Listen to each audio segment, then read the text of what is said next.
सरकार भूल गई है कि नौजवानों के सीने पर चली लाठी, नौजवानों के पीठ पर चली लाठी, नौजवानों के सिर पर चली लाठी सरकार का बोरिया बिस्तर बांध सकती है।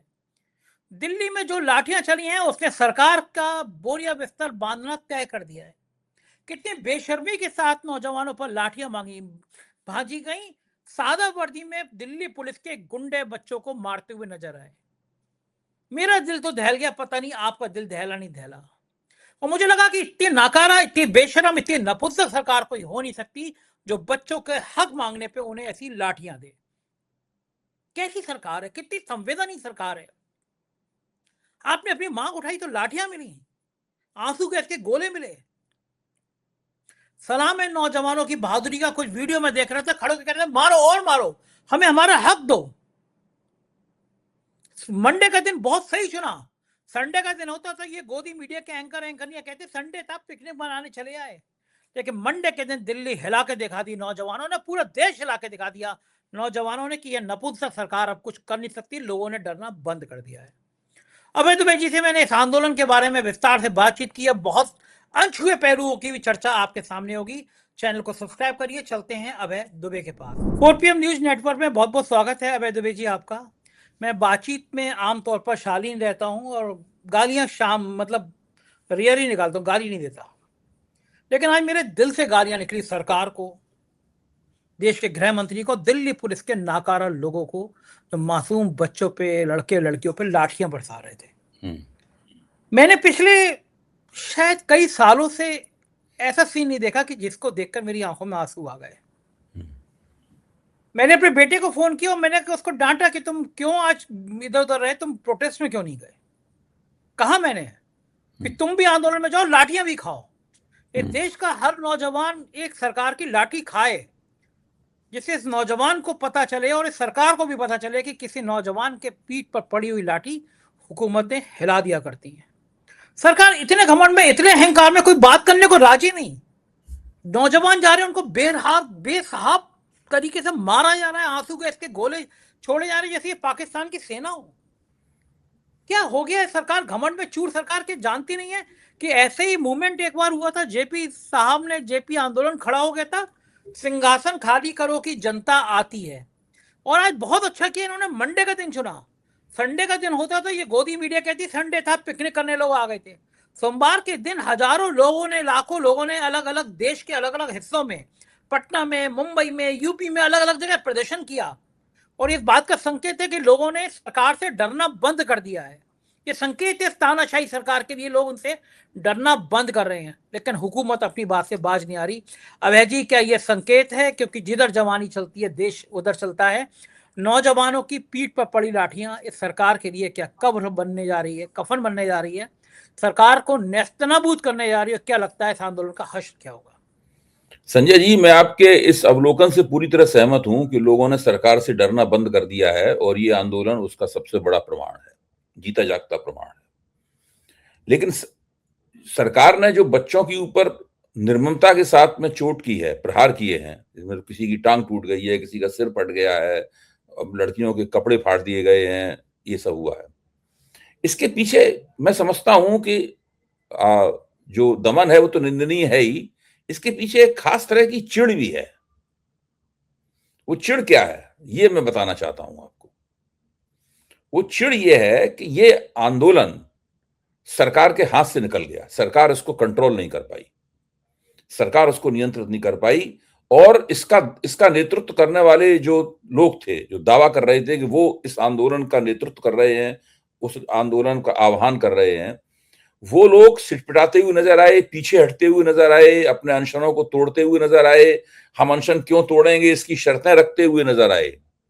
लेकिन जनता ने आगे बढ़कर इस आंदोलन को अपने हाथ में ले लिया, आम लोगों ने आगे बढ़कर इस आंदोलन को अपने हाथ में ले लिया और वो संसद की तरफ झपटी, वो संसद की तरफ चल दी। नौजवान नारे लगाते हुए रेल भवन तक पहुंच गए और जैसे ही वहां पता चला, हुक्मरानों को पता चला कि नौजवान जो है वो देश की जवानी संसद की तरफ आ रही है, वैसे ही उन्होंने संसद भवन के दरवाजों में ताले लगा दिए और सुरक्षा कर्मियों को आदेश दिया, पुलिस फोर्स को आदेश दिया कि वो मोर्चा संभाल लें। और वो अपनी खौफनाक गन लेकर अपनी अपनी कारों के पीछे पोजीशन लेकर खड़े हो गए, पैंतरा बनाकर पूरी तरह खड़े हो गए कि संसद की तरफ जो आएगा उसके ऊपर हम गोलियां बरसाएंगे। नौजवानों ने लाठियां झेली, नौजवानों ने आंसू गैस झेली और बहुत निर्ममता के साथ पीटा गया। और वो अपनी जगह खड़े, एक तो पूरा वो तो वीडियो का क्लिप ऐतिहासिक है। इसमें एक नौजवान कह रहा है मारने वाले पुलिस वाले से, और मारिए सर और मारिए। वो लगातार पुलिस वाला मार रहा है, वो कह रहा है और मारिए और मारिए। सवाल ये है कि ये इस बात का सबूत है कि लोगों में, हम जानते हैं कि इस देश की जो आबादी है उसमें 18 साल से लेकर और शायद 35-40 साल तक के लोगों की जो संख्या है वो लगभग आधी है, या आधी से भी कुछ ज्यादा है इस देश में। तो युवा देश है हमारा देश युवा देश है। और युवाओं में इस बात का प्रमाण मिल गया आज कि युवाओं में कितनी नाराजगी है इस सरकार के खिलाफ। कनॉट प्लेस पूरा का पूरा भरा हुआ था और आज वर्किंग डे था, यानी आज सोमवार का दिन था। सोमवार के दिन सब लोग दफ्तर जाने की जल्दी में रहते हैं। कितना जबरदस्त रूप से लोग निकल के आए, लड़कियों के साथ उनके माँ बाप भी आए थे, उनकी बेटियां भी पिटी और साथ में माँ बापों ने भी लाठियां खाई। अब आप अंदाजा लगाइए कि हुआ क्या होगा। इस प्रकार का दृश्य, आंदोलनकारी दृश्य, हम लोगों ने 2024 से पहले जो किसान आंदोलन हुआ था उस किसान आंदोलन के दौरान हम लोगों ने यह दृश्य देखा था। अब सोचिए आप संजय जी कि ये जो आंदोलन था जो हुआ और कल फिर होगा, क्योंकि जंतर मंतर पर फिर लोग जमा हैं और फिर से वो कुछ आगे बढ़ेंगे, फिर से प्रशासन से, पुलिस से, सरकार से उनकी टक्कर होगी। और जब आंदोलनकारी नौजवानों की सरकार से टक्कर होने लगे, क्योंकि आंदोलनकारी नौजवान शांतिप्रिय हैं, वो पलट के हाथ नहीं उठाएंगे। समाजवादियों का नारा हुआ करता था, हमला चाहे जैसा हो हाथ हमारा नहीं उठेगा। इस तरह के नारे के तहत ये लोग आंदोलन कर रहे हैं। अब सोचना ये है इसमें हम लोगों के लिए, राजनीतिक समीक्षकों के लिए, ये तो बात स्पष्ट हो गई जनता में बहुत नाराजगी है और ये उस नाराजगी की एक ऐसी अभिव्यक्ति है जिसको देखकर सरकार की पीठ में, मोदी जी, अमित शाह और इन लोगों की पीठ में ठंडी लहर दौड़ गई होगी कि अगर हमने इस चीज को नियंत्रित नहीं किया, अगर हमने इस भावनाओं के आवेग को, इस आक्रामकता को किसी तरीके से गुमराह नहीं कर पाया, अगर हमने इसके खिलाफ एक कामयाब साजिश नहीं कर पाई, तो ये लोग हमारी ईंट से ईंट बजा देंगे 2029 में। 2027 में ही पहला नजारा दिखाई पड़ेगा उत्तर प्रदेश में और उसके बाद दूसरा नजारा दिखाई पड़ेगा 2029 में, और इनकी इस सरकार की राम नाम सत्य हो जाएगी। अब हम लोगों को देखना ये है, हमारी समीक्षा का दूसरा पहलू, एक पहलू तो ये है, दूसरा पहलू यह है कि जो लोग इस आंदोलन का नेतृत्व करने का दावा कर रहे थे वो उस वक्त कहां थे। कि अभिजीत दीप के जो रेल भवन के सामने नारे लगाते हुए नौजवानों का जुझारू नौजवानों का दल जा रहा था, कम से कम 2,500-3 हजार नौजवानों का दल, क्या अभिजीत दीप के उसमें थे? उनके साथी उस वक्त कहां थे? उनके साथी उस वक्त जगत प्रकाश नड्डा से बातचीत करने के लिए उनके बंगले की तरफ जा रहे थे। जगत प्रकाश नड्डा की इसमें क्या भूमिका है? वो तो स्वास्थ्य मंत्री हैं, उनकी इसमें क्या भूमिका है? वो गृह मंत्री भी नहीं है, वो शिक्षा मंत्री भी नहीं है, उनसे बातचीत करने क्यों जा रहे थे? उनको जाके उन्होंने अपना ज्ञापन क्यों दिया? क्या सरकार ने जगत प्रकाश नड्डा को नियुक्त किया था कि वो सरकार की तरफ से इन लोगों से बातचीत करे? इस प्रकार का भी कोई वक्तव्य नहीं आया।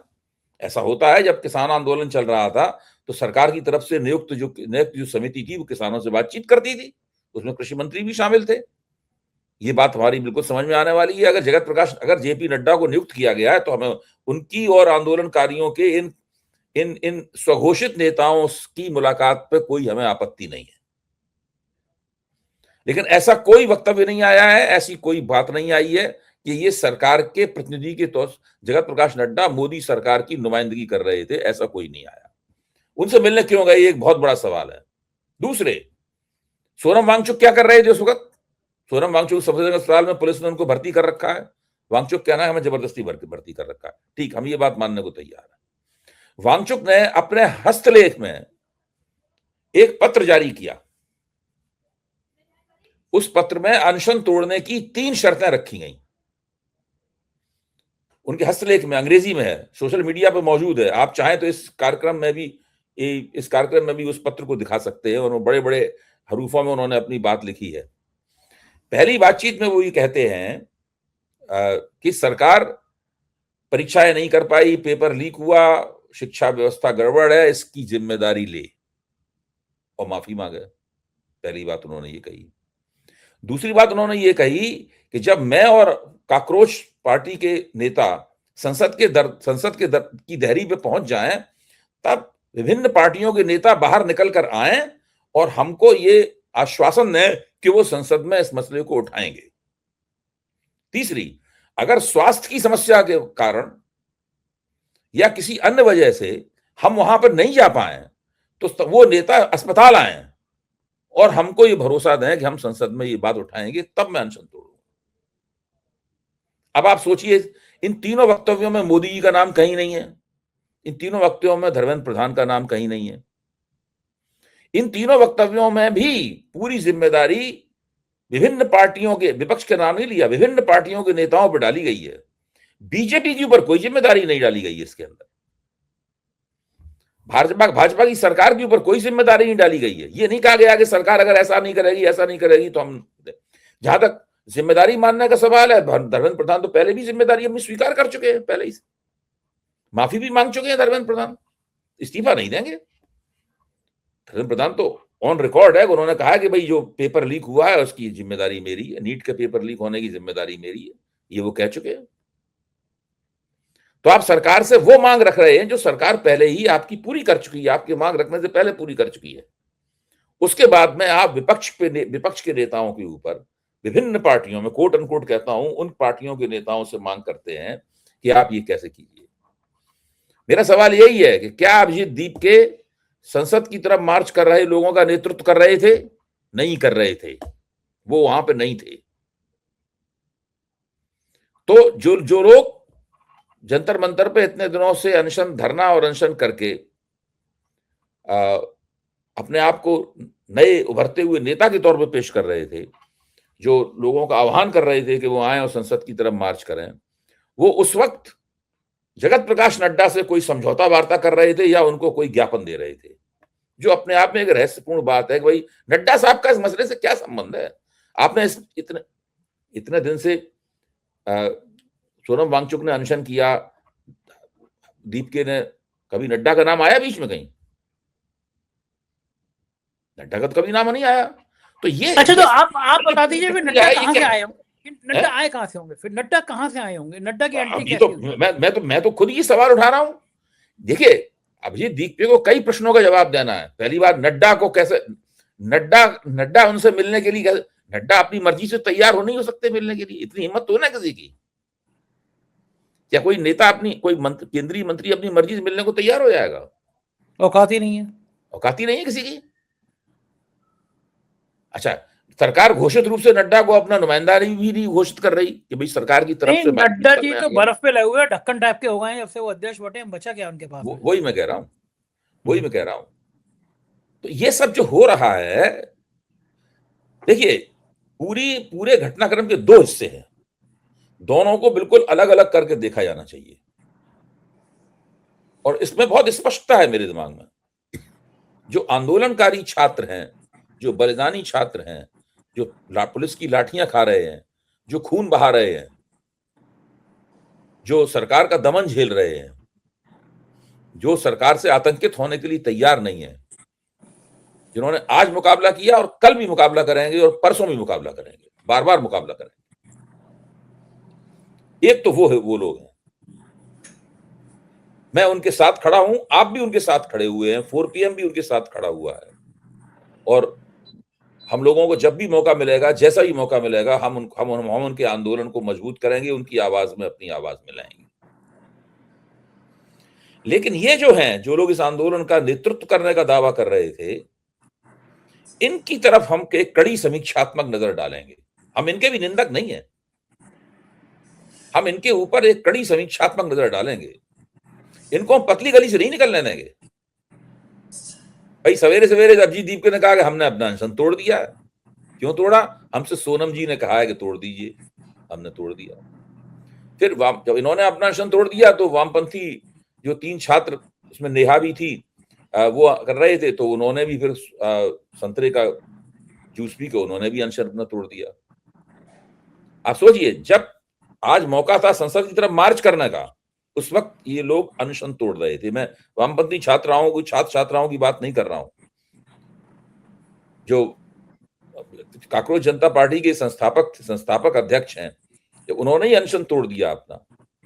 सोनम वांगचुक को तो पुलिस उठा ले गई, तो उन्होंने ही सोचा अब क्या होगा अनशन करके, उन्होंने तोड़ दिया। उनकी कोई जिम्मेदारी नहीं है, जिम्मेदारी अभिजीत दीपके की है। देखिए, मेरा प्रश्न बिल्कुल स्पष्ट है और मैं इसमें कोई हेराफेरी नहीं चाहता करना। जी, आपकी बातों से तो आंदोलनकारी लोगों में निराशा हो जाएगी, ये कहेंगे यार ये तो खेल हो नहीं, रहा है कहीं ना कहीं। बिल्कुल नहीं, आंदोलनकारी लोगों में बिल्कुल कौन निराशा करेगा? नहीं। आंदोलनकारी तो इनके लीडरशिप मोहताज है ही नहीं। अब आंदोलनकारी तो इनके लीडरशिप मोहताज है ही किसकी नहीं रहेगी? है। कौन लीडरशिप करेगा? कोई भाई लीडरशिप अब करेगा नहीं करेगा? नहीं, बिल्कुल ऐसे योगेंद्र यादव गए वहां पर, उन्होंने उनके साथ धरना दिया, वो रहे उनके साथ लगातार। आज आज किसने उनका नेतृत्व किया? जनता ने स्वयं अपना नेतृत्व किया।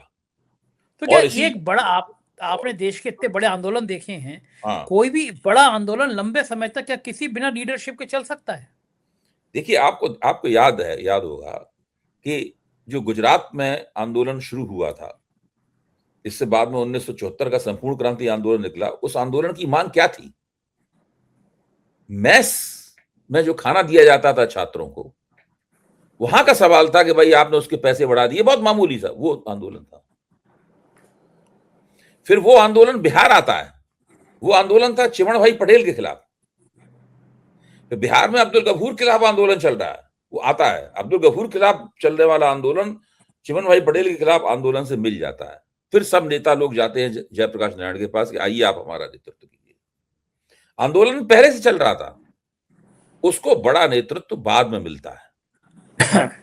फिर वो जब जयप्रकाश नारायण जुड़ जाते हैं तो अन्य पार्टियां भी उसके साथ जुड़ जाती हैं। मैं ये नहीं कह रहा हूं ऐसा अभी फिर ऐसा होगा, मैं बता रहा हूं कि आंदोलन कोई ऐसा नहीं है, कोई किताब में जिस तरह लिखा हुआ उस तरह नहीं होते आंदोलन। हर आंदोलन अपने तरीके से होता है। अब किसान आंदोलन कैसे शुरू हुआ था, कहां से कहां पहुंच गया, हमें तो उसकी एक एक घटना पता है। मैंने तो किसान आंदोलन का इतिहास लिखा है, कब कहां कौन सा आदमी किस सड़क के किस मोर्चे किस नुक्कड़ पे बैठा था धरना देने के लिए, किस नुक्कड़ से उठ के कहां पहुंच गया, पहले वो क्या कहता था, बाद में क्या कहता था, कैसा क्या हुआ, किसके आंसू निकले, किसने झपट्टा मारा, सब हमें पता है। अब किसान आंदोलन हुआ था। देखिए, एक राजनीतिक प्रक्रिया चल रही है, आंदोलनकारी प्रक्रिया चल रही है, इसकी तरफ ध्यान से देखना होगा हमें और इसे फर्जी नेताओं से मुक्त कराना होगा ताकि उसको असली नेता प्राप्त हो सके। अगर फर्जी नेताओं से मुक्त कराया जाएगा तब असली नेता मिलेंगे, अगर फर्जी नेता हावी रहेंगे तो असली नेता कैसे मिलेंगे? अन्ना ने भी घर बैठे बैठे बयान जारी कर दिया। अन्ना क्यों नहीं आते, क्यों नहीं मोर्चा संभालते यहाँ पे आके? अरे भाई, आप भी कैसी बात करते हैं, क्या बात कर रहे हैं आप? अगर अन्ना हजारे में जरा भी कोई दम होती, कोई, ये तो एक रबड़ का टुकड़ा लाया गया था, उसमें हवा भरी गई थी और उसको बैठा दिया गया था फुलाकर, तो खत्म हुआ। उसके बाद से कभी कुछ हुआ है कुछ अन्ना हजारे का? तब से पिछले 2011, 12, 13 में अन्ना हजारे ने आंदोलन किया, उसके बाद से कुछ हुआ है? कुछ भी नहीं हुआ। अन्ना हजारे से क्या होगा? ये तो बेकार की बात है। अन्ना हजारे का तो नाम भी हमें नहीं लेना चाहिए। अगर अन्ना हजारे का हम नाम ले रहे हैं तो बेकार में हम ऐसे व्यक्ति को महत्व दे रहे हैं जिसको कोई लाएगा, फुला के बैठा देगा, तब वो कुछ 2-3 बातें कहेगा, 4-5-7 दिन भूखा रहेगा, बस ये है, ये उनकी पूरी बात है। अन्ना हजारे क्या मतलब है इन बातों से? अच्छा, कुछ लोगों नेताओं ने तो गजब काम किया, जैसे उमर अब्दुल्ला, वो ऑटो में बैठ के पहुंच गए पुलिस को चकमा देके। डिम्पल यादव आज बिल्कुल सड़क पे बैठ गई लोगों के साथ में। पॉलिटिकल पार्टी के नेता और बॉलीवुड के भी बहुत जाने माने हस्तियां वहां पहुंचने लगी। सरकार को लगने लगा कि शायद अब ये पॉलिटिकल बड़ा मूवमेंट, बॉलीवुड का मूवमेंट, पब्लिक का मूवमेंट, छात्रों का मूवमेंट, ये सब एकजुट हो रहा है। अब सरकार क्या ये करेगी? सरकार सरकार के कर मुंह भी पर हवाइयां उड़ रही थी, सरकार डरी हुई थी, घबराई हुई थी, सरकार की समझ में नहीं आ रहा था कि इसका कैसे निपटें, कहीं अनहोनी ना हो जाए कोई, कहीं इससे कोई किसी बड़े आंदोलन को ट्रिगर पॉइंट न मिल जाए, ये सब बातें सरकार और उनकी रणनीतिकारों के दिमाग में थी। अब आप तो ये सोचिए कि इस वक्त सरकार क्या सोच रही होगी, सरकार क्या योजना बना रही होगी, कल कैसे मतलब इस आंदोलन की हवा निकाली जाए, जो आज घटित हुआ है वो कल घटित ना हो पाए। सोचने की बात तो ये है ना, जो आज घटित हुआ है वो कल घटित ना हो पाए। क्या सोच रही होगी, क्या प्लानिंग कर रही होगी? हम कैसे कह सकते हैं क्या प्लानिंग कर रही होगी?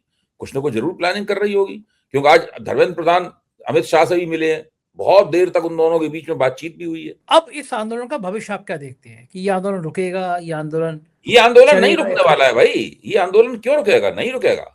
इसका रूप बदल सकता है, इसका स्थान बदल सकता है, ये आंदोलन तो नहीं रुकी। ये आंदोलन तो लोगों के दिमाग में हो रहा है। ये बात दबने वाली, देखिए कुछ बातें दबने वाली नहीं है।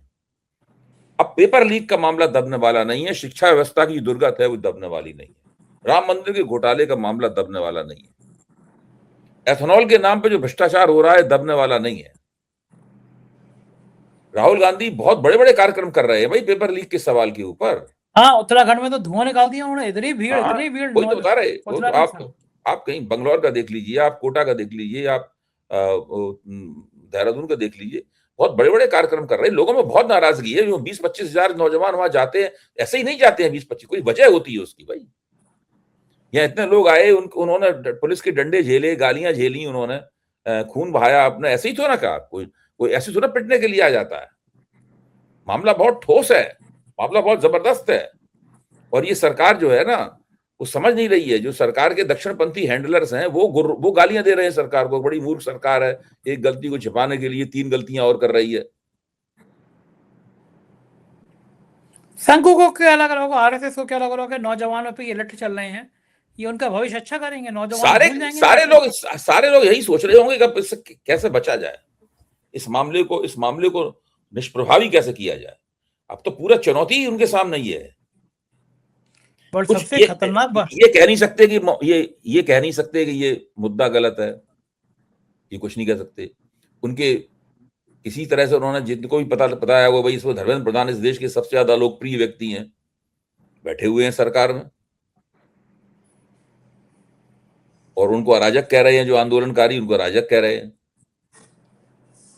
तो इन लोगों ये लोग तो बहुत ही निर्लज्ज किस्म के लोग हैं ना, तिकड़मी और निर्लज्ज हैं।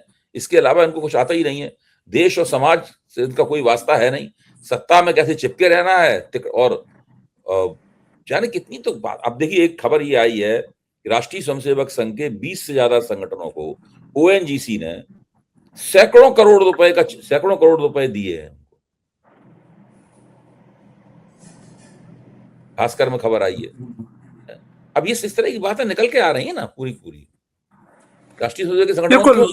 हाँ, तो अब ये धीरे धीरे करके सब ऐसा होता है ना कि वो जो इस तरह के जो पाप होते हैं वो छिप नहीं पाते। एक ऐसी घड़ी आती है जब सब धीरे धीरे करके, बाइबल में कहा है ना कि एक ना एक दिन लोगों के पाप उनको रिविजिट करते हैं, उनसे दोबारा मुलाकात करने के लिए आते हैं। इस वक्त बीजेपी की सरकार के पाप उससे मुलाकात कर रहे हैं। कितनी खराब बात है कि मोदी जी का बिल्कुल अंतिम दौर चल रहा है। लंबी उम्र दे भगवान, लेकिन उम्र तो बढ़ी रही है, तो बुढ़ापा सिर पे सवार हो रहा है। बीजेपी की तरफ सन्नाटा खिंचा हुआ है ना। इतनी बड़ी घटना हो गई, बीजेपी की तरफ से सन्नाटा खिंचा हुआ है। आपने सुना उनके प्रवक्ताओं ने वो आरोप भी नहीं लगा रहे कोई, अभी तो वो सोच रहे होंगे आरोप कौन सा लगाएं। उनकी जगह गोदी मीडिया के चैनल के एंकर लगा रहे हैं। एक एंकर को मैं सुन रहा था कि इन नौजवानों ने नेपाल का नाम लिया, कान खोल के सुन लो नौजवानों, तुम्हें नेपाल का नाम लिया तो ठीक कर दिया जाएगा। मतलब इन एंकरियों को क्या किया जाए, ये अभी भी आंदोलन में उन्हीं नौजवानों को हड़का रहे हैं। नहीं वो तो जिसकी खाते हैं उसकी बजा रहे हैं। अब देख रहे हो अभय जी, बेचारे रिपोर्टर की क्या गलती, माइक देख के लोग घेर के गोदी मीडिया वापस जाओ, गोदी मीडिया ऐसे बेइज्जत कर रहे हैं। बेचारे माल कमा रहे हैं इनके मालिक, सरकार से करोड़ों रुपए कमा रहे हैं इनके मालिक, और गाली खा रहा है एंकर, गाली खा रहा है बेचारा फीड का रिपोर्टर। आप देखिए, आप तेल देखिए, तेल की एक कहावत है ना, तेल देखिए तेल की धार देखिए। हम भी देखेंगे तेल की धार और सरकार भी देखेगी तेल की धार। बिल्कुल सही कह रहे हैं, यही होने वाला है। बहुत बहुत शुक्रिया अभय जी, आपने मुझसे बातचीत की, थैंक यू। ये थे अभय दुबे जी, और बिल्कुल सही बात आपने सुनी। आप सोचिए आपके बच्चों का भविष्य क्या कर रही है सरकार। पेपर लीक, परीक्षा में नकल, ठेके पे नकल, नौकरी अपने भाई भतीजों को। इससे खराब सरकार आपने कभी देखी है? खिलाड़ी हक मांगे तो उनको घसीटा जाता है, बच्चे हक मांगे तो उनको लाठी दी जाती है। घमंड में चूर है और घमंड रावण का भी नहीं रहा, तो इस अहंकारी सरकार का भी नहीं रहेगा। बहुत जल्दी इनका बोरिया बिस्तर बंधने वाला है, यकीन मानिए। मैं सही कह रहा हूं या गलत, कमेंट करके जरूर बताइएगा। शुक्रिया, थैंक यू।